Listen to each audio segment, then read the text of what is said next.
I think we need to define the distinction between multiculturalism and multiracialism. I don't think the one is necessarily an exclusion of the other. I think there has to be a little bit of mixture. Multiculturalism is something to treasure diverse backgrounds, but at the same time, we must encourage the creation and the adoption of a single culture and the pride of a single culture.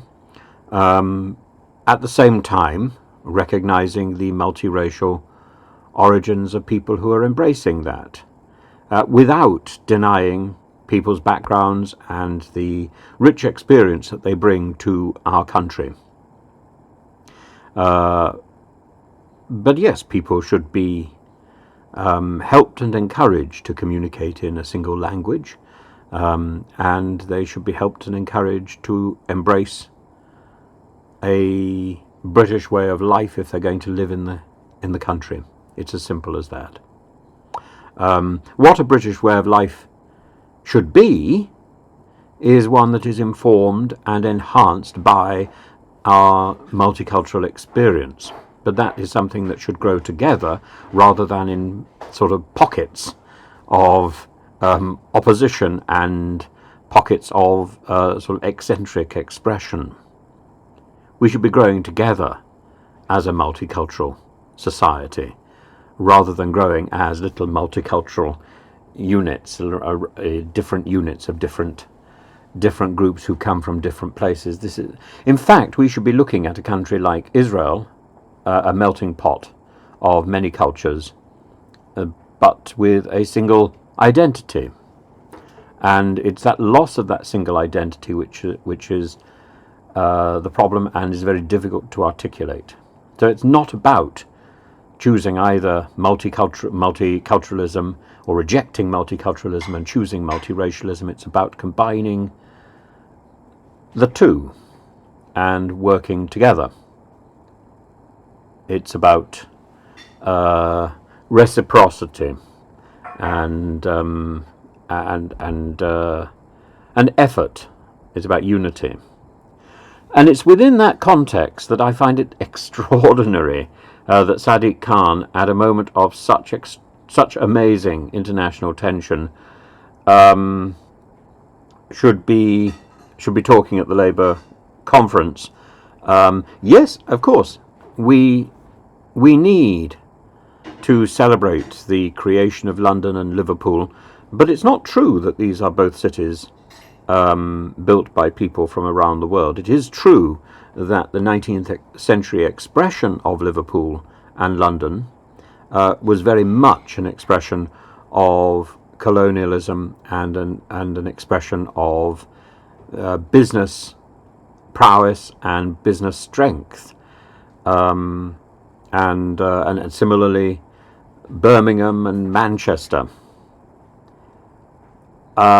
We have a proud history of giving asylum to other people and of showing humanity, and I'm so pleased that Sadiq Khan referenced that in the same way that Humza Yousaf used to stand with a placard saying refugees welcome.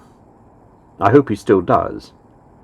I haven't seen evidence of that recently, but I hope he still does. I hope that is something that Humza Yousaf will stand up and do.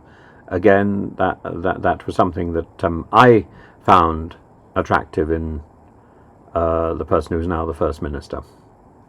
And I would hope that we can encourage some of these people who are locked in hotels to make new lives in Scotland, for example, where they will be welcome, and make new lives in places in the north of England where they will be welcome, and in the south of England.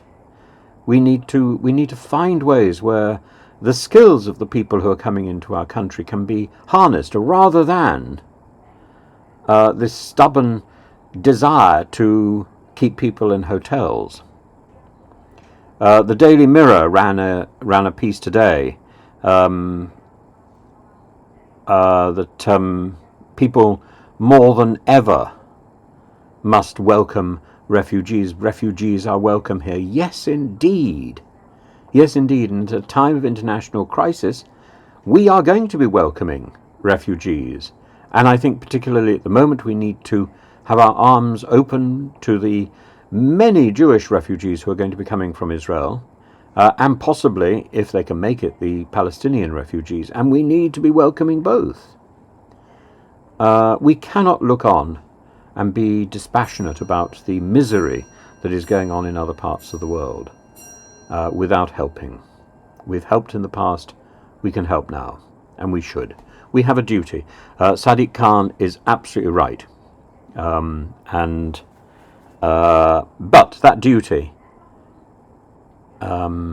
involves their working with us to create a new society. Not simply to batten down the hatches, us or them. We work together. That is what coming to another country involves, that we are working together, and we must be welcoming and they must be ready to participate in that creation of a new society. The society we've got now can be transformed by a new people. It can be a better society than the one we have, and God knows we need a better society.